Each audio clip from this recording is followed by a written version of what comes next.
Bonjour, aujourd'hui nous allons démontrer la conjecture de Fermat, c'est-à-dire on va essayer de trouver des solutions pour l'équation xn plus yn égale zn.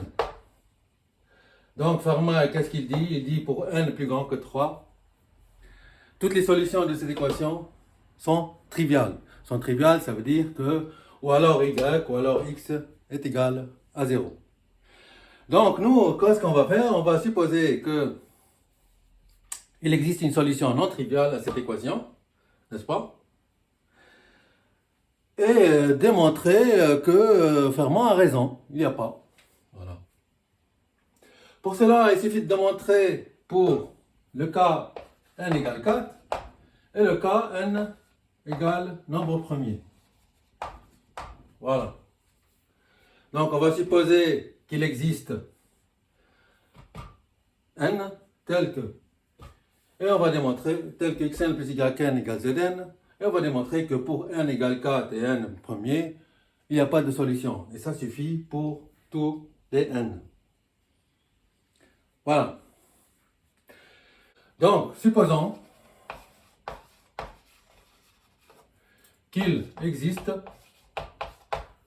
x, y, z dans une étoile tous les trois. Et n plus grand que 3, tel que xn plus yn égale zn. Donc, pour ne pas faire comme les autres, au lieu de s'intéresser aux puissances, et au lieu de juger les êtres sur leurs apparences, on va s'intéresser, plutôt qu'à la puissance, on va s'intéresser aux pauvres x, y, z, auxquels personne ne s'est intéressé jusqu'à maintenant. Qu'est-ce qu'on voit dans cette équation? Dans cette équation, on voit que le z doit être plus grand que y et plus grand que x. Et on voit aussi que le x et le y, comme c'est symétrique, si je prends x plus petit y, ben il suffit que j'appelle x y pour avoir le cas y plus petit que x. N'est-ce pas? Donc, je peux prendre x plus petit y, et le cas y plus petit que x, ben j'appellerai yx, n'est-ce pas? Mais je sais que z est plus grand que les deux, et que tous les trois ils sont positifs. N'est-ce pas? Voilà. C'est-à-dire que si je vais faire un schéma, je vais partir de 0 ici, je vais mettre x, je mets y, et après je vais mettre z. Mais où je vais le mettre, le z? C'est beaucoup, hein? Quelque chose peut m'arrêter. Je peux rencontrer quelqu'un pour le comparer à z. Ben, je peux trouver ici qu'il y a x plus y. N'est-ce pas? Lorsque x plus y égale z, je suis dans le cas numéro 1. Et lorsque z est plus grand que x plus y, je n'ai pas de solution, comme par hasard. Ensemble vide. Parce que z puissance p est plus grand que x plus y puissance p, c'est plus grand que xp plus y puissance p. Voilà, donc pas de solution ici. Ici le cas numéro 1, qu'est-ce qu'il me reste? Il me reste le cas où z est plus petit que x plus y. Mais alors lorsque x plus y est plus grand que z, comme je sais que le x est plus petit que z plus y, et que le y est plus petit que z plus x, ça veut dire que x, y, z ici forment un triangle. N'est-ce pas? Puisque ça forme un triangle, eh ben, il n'y a pas 36 triangles, il y a 3 cas. Voilà le triangle rectangle, dans ce cas-là, x2 plus y2 égale z2, on est dans le cas 2. C'est résolu. C'est les pythagoriciens. Sinon, x, y, z est un triangle obtusangle. Et dans ce cas-là, le z carré est plus grand que x2 plus y2. Et dans ce cas-là, puisque z carré est plus grand que x carré plus y carré, eh ben, tout le reste est plus grand. Z puissance, pour toute n, eh ben, z puissance n est plus grand que xn plus yn. Ça suit le schéma là. Et lorsque ce triangle est un acutangle, eh ben, c'est là qu'on a z carré plus petit que x carré plus y carré, et on retombe avec un autre triangle avec x carré, y carré et z carré. Et là, on va refaire le raisonnement. Le raisonnement qu'on vient de faire pour x, y, z, on le fait pour x2, y2 et z2. Ça veut dire lorsque x2, y2 et z2 forment un triangle rectangle, on a x4 plus y4 égale z4.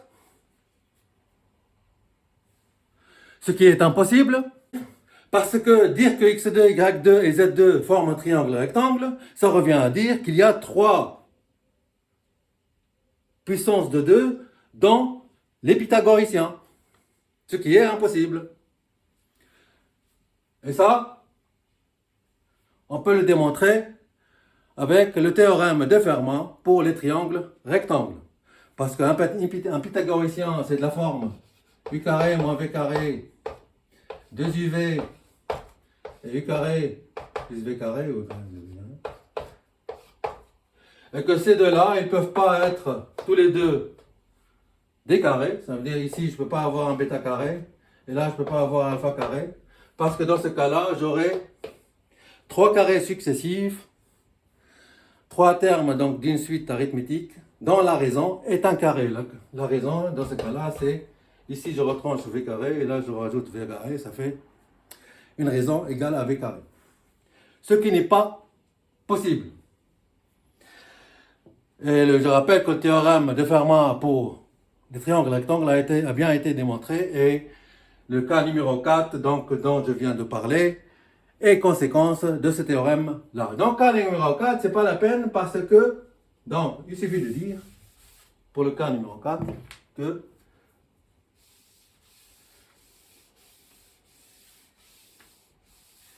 il n'existe pas, donc pour n égale 4, il n'existe pas de triangle rectangle de la forme x carré, y carré, z carré. Pourquoi? D'après théorème de Fermat pour les triangles rectangles. C'est ce que je viens d'expliquer. Donc le cas numéro 4, c'est pas la peine de le refaire. Il est évident à ce point. Maintenant, pour démontrer le théorème pour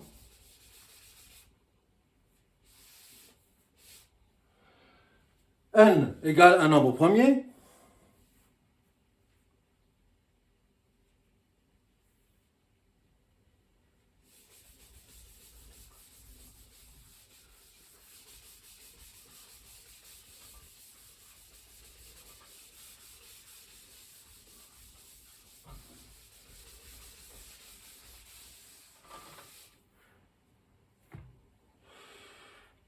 je vais démontrer le théorème pour n égale 3, et vous allez comprendre que pour démontrer pour quel que soit p un nombre premier, donc cette équation pour n est premier, il suffit de suivre le même raisonnement pour le cas numéro 3. Bon, nous allons faire le cas numéro 3, et vous allez voir que lorsqu'on va démontrer le cas pour n égale 3, la méthode est la même pour démontrer le cas où n est n'importe quel nombre premier. Donc, on va donc partir d'un triangle acutangle, n'est-ce pas? Et démontrer que on ne peut pas avoir x3 plus y3 égale z3 lorsque x, y, z est un triangle acutangle, comme on vient de le démontrer. Parce que je rappelle qu'on a démontré que x, y, z doit être un triangle acutangle. Donc, triangle acutangle, ça veut dire que z est plus petit que x plus y, n'est-ce pas? Je rappelle que lorsque z égale x plus y, c'est le cas numéro 1, et que lorsque z est plus grand que x plus y, ben, ensemble vide. Ça, c'est cas numéro 1. Et le cas numéro 1 n'est pas valable pour les autres non plus. Donc, il n'y a pas de solution pour 1 égale 3 avec les mêmes. N'est-ce pas? Lorsque z égale x plus y, ben, zp différent d'xp plus yp. Quoi. Donc, on est là. On rappelle que lorsque TO, triangle, octisangle, pas de solution. Donc ici, pas de solution, pourquoi? Parce que z carré plus grand que x carré plus y carré.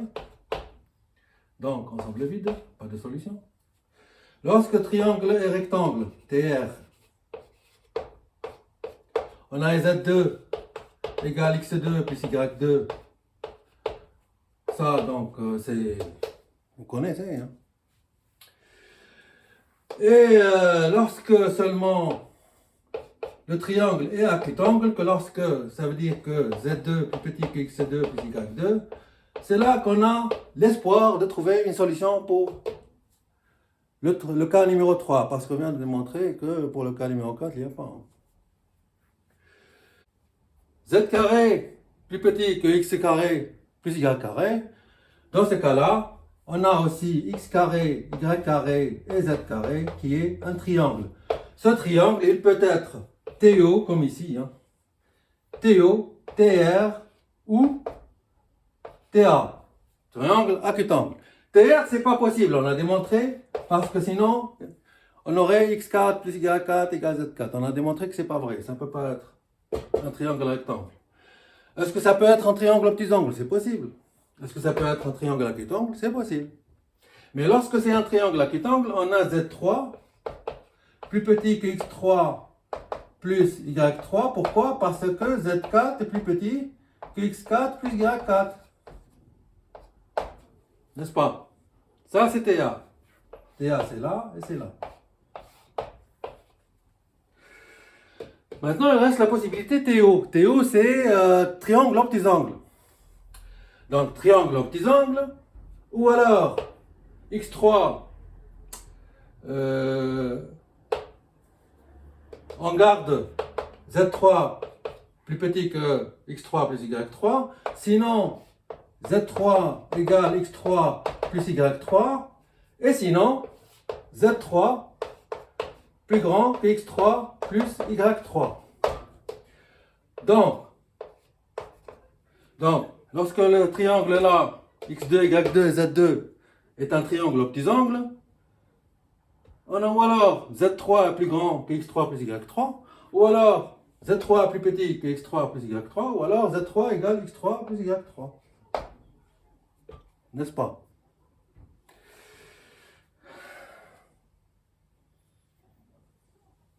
Ça veut dire que pour avoir cette égalité-là, il faut absolument que ce triangle soit un triangle octisangle. Mais alors, une fois on l'a, donc en supposant qu'on a un triangle octisangle qui donne cette égalité-là, une fois on a cette égalité-là, ça signifie que d'après Pythagore, ça veut dire qu'on est venu d'un certain triangle rectangle qui est de la forme racine de x3, racine de y3 et racine de z3 qui forment un triangle rectangle. Et ça, c'est pas possible. Impossible. Pourquoi c'est impossible?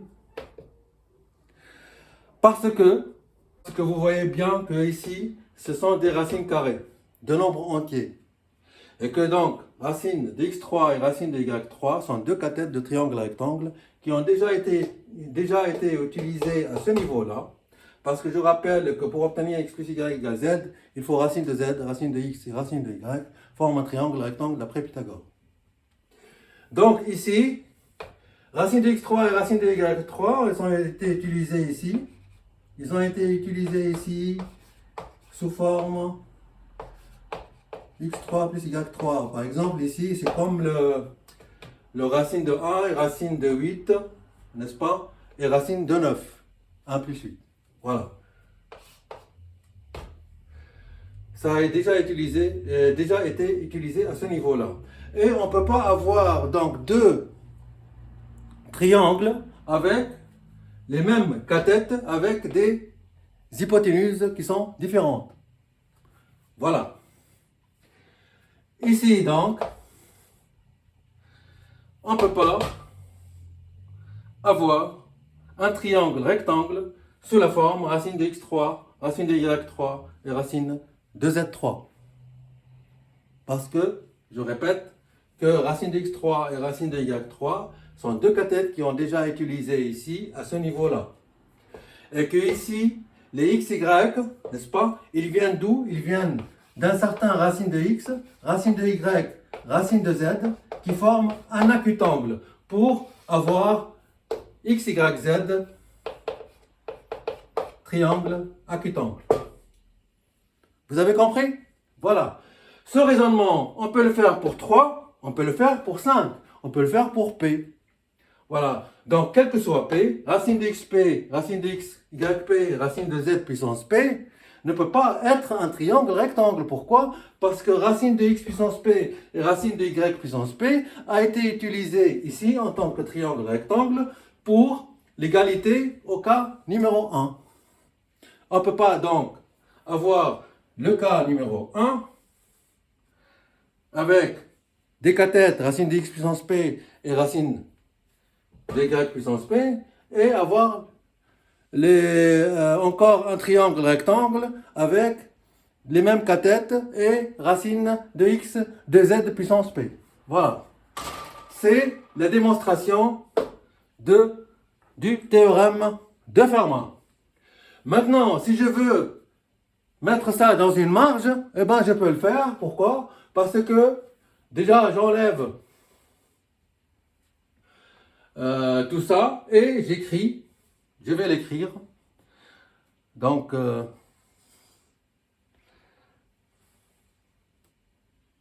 bon, je mets CQFD et vous voyez bien que la démonstration, elle peut tenir dans une marge un peu plus grande que celle de Fermat. Et donc, Fermat a raison. Et donc, je dis maintenant pourquoi Fermat a démontré son théorème. Parce que, comme il nous a donné le cas numéro 4, il n'a pas voulu donner le cas numéro 3. Parce que, pourquoi il ne donne pas le cas numéro 3? Parce que le cas numéro 3, il correspond au cas général. Quand on démontre pour x égale n égale 3, c'est comme si on l'a démontré, on vient de le faire, comme si on l'a démontré pour le cas, quel que soit P premier. Et c'est pour ça que Fermat n'a pas voulu donner le cas numéro 3. Et comme il n'a pas donné le cas numéro 3, ça veut dire que ce qu'il a dit est vrai. Donc, il a dit que j'ai trouvé une démonstration merveilleuse. Eh ben, elle se résume à quoi? Elle se résume au fait que x, y, z, donc x, y, z, doit absolument être un triangle acutangle. Voilà. C'est ce qu'il faut retenir.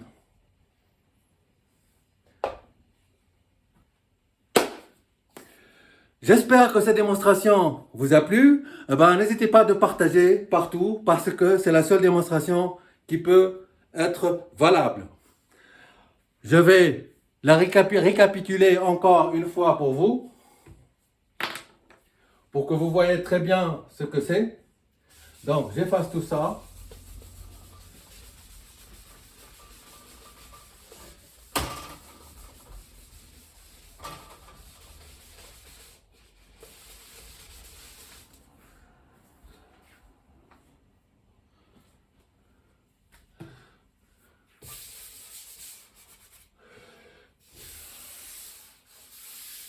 Donc, on suppose qu'il y a une solution.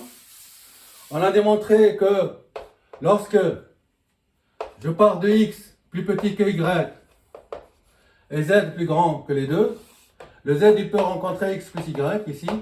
Lorsque z égale x plus y, on a le cas numéro 1. Et lorsque z est plus grand que x plus y, ça, on semble vite. Ici, z plus grand que x plus y. Et lorsque z est plus petit que x plus y, on a le triangle rectangle, ça donne le cas numéro 2. Parce que lorsque z est plus petit que x plus y, on a x, y, z, un triangle. Et ça donne au triangle rectangle, c'est le cas numéro 2. Et le cas aux petits angles, pas de solution. Il reste le cas triangle acutangle. Donc ici, le z il peut être égal à x plus y. Ça, c'est possible. Et ça donne racine de x, racine de y, racine de z, un triangle rectangle. Voilà. Alors, si racine de x, racine de y, racine de z est un triangle acutangle, on aura z plus petit que x plus y. C'est-à-dire, x, y, z est un triangle, Voilà. Mais alors, quand x, z, x, y, z est un triangle, ça veut dire qu'il y a trois cas, triangle aux petits angles, triangle rectangle et triangle acutangle. Donc ici, le cas aussi, z plus grand que x plus y, ensemble vide, parce que zp plus grand que xp plus yp. Ici, triangle acutangle, Al-Kashi, z carré plus petit que x carré plus y carré. Ici, triangle rectangle, z carré égale x carré plus y carré. Ici, triangle aux petits angles, z carré plus grand que x2 plus y2. Ici, ensemble vide. Pas de solution. Ici, pour 1 plus grand que 3, ensemble vide. Parce que les pythagoriciens ne font pas partie des solutions.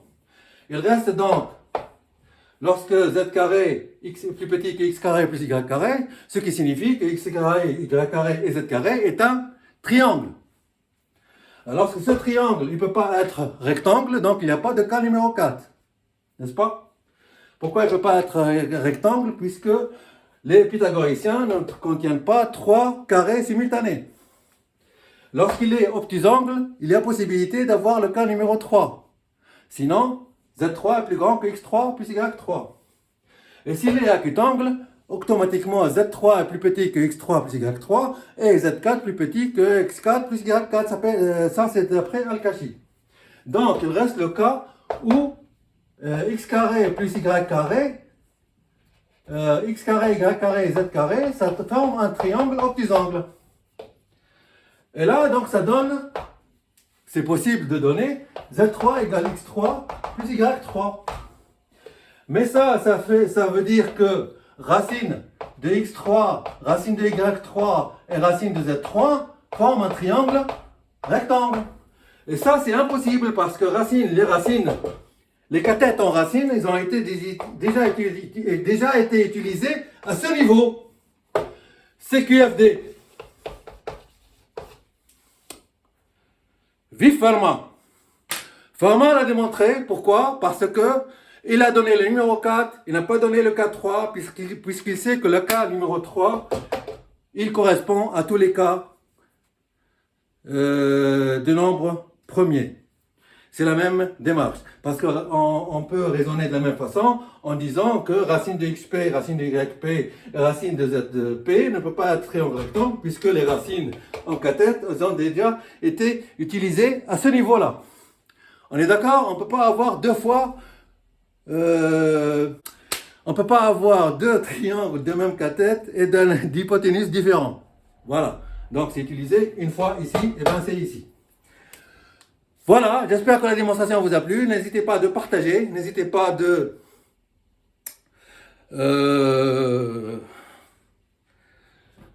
mettre vos commentaires et de me dire si vous pensez comme moi que ceux qui ont cru avoir démontré la conjecture de Fermat en prenant tout en bloc et en la transportant dans la géométrie projective, ils ont tout à fait tort, et ben ils ont tort.